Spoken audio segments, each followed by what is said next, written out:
Question number 60 है, वो क्या है, वेलोसिटी एसोसिएटेड विद फोटोन के साथ जो वेलोसिटी एसोसिएटेड है मूविंग इन पोटेंशियल डिफरेंस, इसका कितना है 1000 वोल्ट इन 4.37 10 की पावर 5 मीटर पर सेकेंड है। इफ द हॉकी बॉल का जो मास है वो कितना है 0.1 kg है, मूविंग विद द वेलोसिटी, वो किस वेलोसिटी से मूव करेगी वो दिया है। कैलकुलेट द वेवलेंथ, अब इसी हमें वेवलेंथ कैलकुलेट करनी है और इसमें उसने हमें वेलोसिटी दी है। अब वेलोसिटी हमें 1000 वोल्ट पर कितनी दी है 4.37 10 की पावर 5 मीटर पर सेकंड दी है, और जो मास है वो कितना है 0.1 kg दिया है। इससे हमें पता है लैम्डा का formula h equal to wavelength का में एच अपॉन में एम भी होता है, एच प्लांक कांस्टेंट होता है, प्लांक कांस्टेंट की वैल्यू रखी 6.6 10 की पावर -34, मास 0.1 kg दे रखा है और वेलोसिटी कितनी दे रखी है 4.35 10 की पावर 5। जब हमने इसको सॉल्व करा तो सॉल्व करने के बाद जो हमारा आंसर आया वो 1.56 इंटू 10 की पावर -38 आया।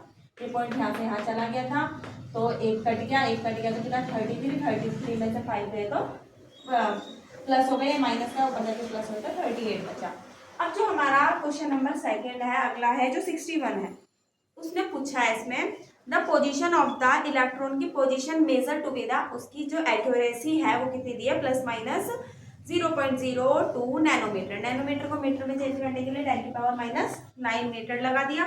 Calculate the uncertainty of momentum, हमें पी बताना है इलेक्ट्रॉन का। सपोज द मोमेंटम ऑफ, अगर मोमेंटम h अपॉन में 4πm इंटू 0.05 नैनोमीटर है तो any problem of the define, तो हमें बताना है।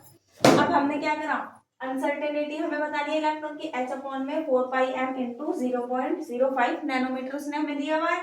अनसर्टेनिटी प्रिंसिपल लगाया, x equal to p 4 upon में h अपॉन में 4π। अब हमें मोमेंटम निकालनी है h अपॉन में 4π से, इसका ये फिक्स होता है 6.6 10 की पावर -34, 4 पाई की वैल्यू 3.14 इंटू एक्स की वैल्यू उसने हमें दी हुई है 0.02 10 की पावर -9। हमने इसे सॉल्व करा पावर को तो माइनस के 25 आई, इन दोनों की मल्टीप्लाई करने से 12.56 आया।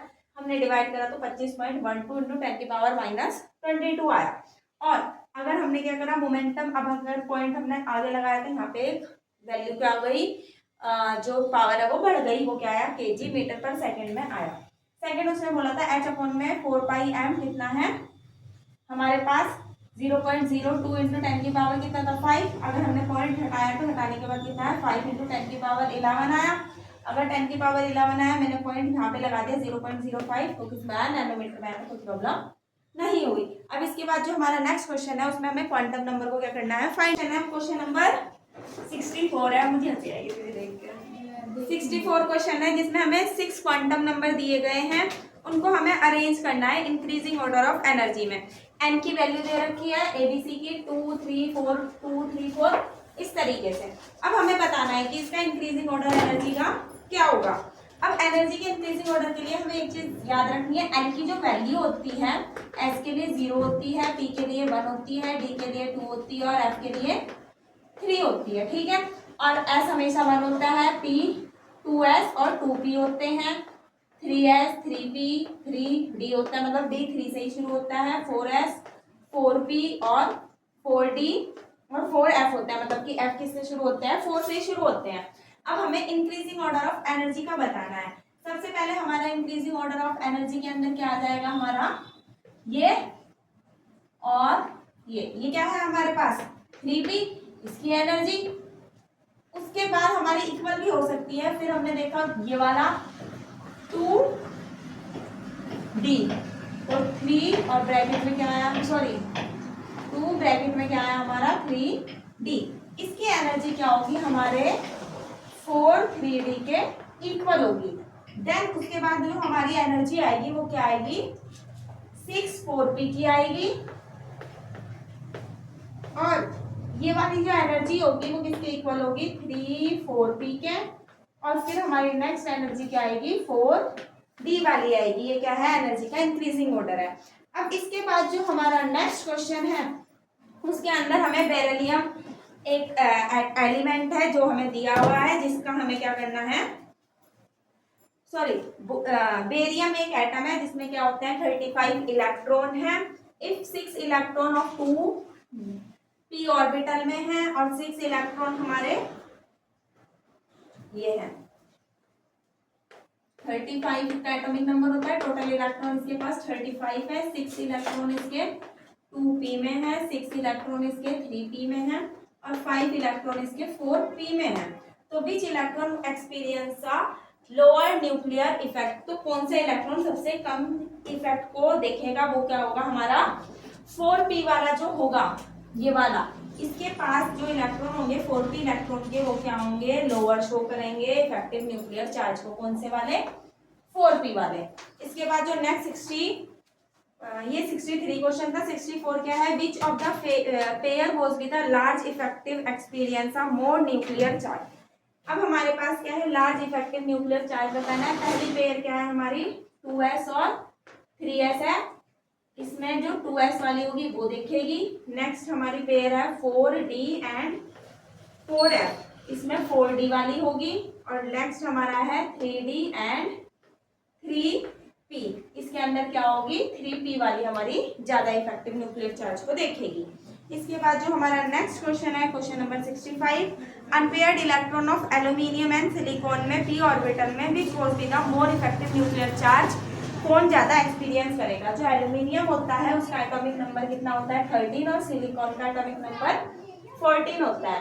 तो एल्यूमिनियम 13 है, 1s2 2s2 2p6 3s2 3p3, इसमें टोटल 3 अनपेयर्ड इलेक्ट्रॉन है। और सिलिकॉन का अगर हम देखें 1s2, इसका एटॉमिक नंबर 14 होता है, 1s2 2s2 2p6 3s2 3p2, क्योंकि दो यहाँ चले गए, 1 10 11 12 सॉरी 1, इसका ये है और इसका क्या है ये। अब हमें बताना है कि ज्यादा इफेक्टिव न्यूक्लियर चार्ज कौन से वाला देखेगा, तो जो सिलिकॉन वाला होगा वो क्या है, indicate the number of electron दे रखे हैं, जिसमें हमें क्या बताना है, अनपेयर्ड इलेक्ट्रॉन के बारे में बताना है कि किसमें कितने अनपेयर्ड इलेक्ट्रॉन है। हमारा जो पहला है वो क्या है, फास्फोरस है। फास्फोरस का एटॉमिक नंबर कितना होता है 15 होता है। 10 किस क्या है, नियोन के, और नियोन के 10 आने के बाद क्या बना 3s2 और 3p3, तो इसमें टोटल 3 अनपेयर्ड इलेक्ट्रॉन है। और इसके बाद जो नेक्स्ट है वो है हमारा सिलिकॉन 14, यह मैंने अभी अभी करा था, नियोन 10 3s2 3p2, तो इसमें 2 अनपेयर्ड इलेक्ट्रॉन है। इसके बाद हमारे पास क्रोमियम है 24, आर्गन 18, 4s2 4d 4 नहीं होता है, 4s में 1 आता है, 4d में 5, तो टोटल कितने अनपेयर्ड इलेक्ट्रॉन हो गए 6। इसके 5 बॉक्स में एक एक इलेक्ट्रॉन रहेगा और इसके एक ऑर्बिटल में। नेक्स्ट क्या है हमारा आयरन, Fe का 26 होता है, आर्गन 18, 4s2 3d6। अगर हम इसमें देखें 1 2 3 4 5 6 और 1 2, अब इसमें टोटल कितने एम्पेयर्ड इलेक्ट्रॉन है हमारे 1 2 3 4 ही एम्पेयर्ड इलेक्ट्रॉन है। अब आयरन के बाद जो हमारा नेक्स्ट है वो क्या है, क्रिप्टॉन, जिसका एटॉमिक नंबर 36 होता है, आर्गन 18, 3d10, 4s2 4p0, तो इसमें कितने इलेक्ट्रॉन है 0 अनपेयर्ड इलेक्ट्रॉन है। अब जो हमारा नेक्स्ट क्वेश्चन है लास्ट इस चैप्टर का, वो क्या है, क्वेश्चन नंबर 67 है, जिसमें हमें बताना है how many subshell of the n equal to 4 and how many electron was be present in the subshell, कि इसके अंदर कितने इलेक्ट्रॉन प्रेजेंट होंगे। अब हमें जो जो दे रखा है हम वो लिख लेते हैं। n इक्वल टू 4 दे रखा है और जो हमारे पास स्पिन है वो क्या दे रखी है -½ अब n इक्वल टू 4 का मतलब क्या है, जो हमारे पास सब सेल होंगी वो कौन कौन सी होंगी, 4s हो सकती है, 4p हो सकती है, 4d हो सकती है और 4f भी हो सकती है। इसमें मैक्सिमम 2 इलेक्ट्रॉन आते हैं ऐसे करके, इसमें 3 ऑर्बिटल होते हैं, 6 इलेक्ट्रॉन आते हैं और इसमें टोटल 5 ऑर्बिटल होते हैं, 10 इलेक्ट्रॉन आते हैं और इसमें टोटल 7 ऑर्बिटल होते हैं, 1 2 3 4 5 6 7, तो टोटल इसमें 7 इलेक्ट्रॉन हमारे आते हैं। अब अगर हम टोटल इलेक्ट्रॉन गिनेंगे तो 32 इलेक्ट्रॉन आएंगे, पर उसमें किसके लिए पूछा है, हमारे को स्पिन दी है -1/2, एक इस प्लस स्पिन में क्या है +½ और एक -½ है, इसमें -½ वाले दिए मतलब कि s ऑर्बिटल में टोटल 2 इलेक्ट्रॉन होते हैं, तो 1 इलेक्ट्रॉन इसमें हुआ माइनस हाफ वाला, इसमें 6 है तो 3 इलेक्ट्रॉन हुए, और इसमें 10 है तो 5 इलेक्ट्रॉन हुए, और इसमें 14 है तो 7 इलेक्ट्रॉन हुए। अगर हम इनको प्लस करेंगे तो कितना आएंगे टोटल 16 इलेक्ट्रॉन होंगे, जिनका स्पिन क्या होगा -k 1/2 होगा। और यहाँ पे हमारे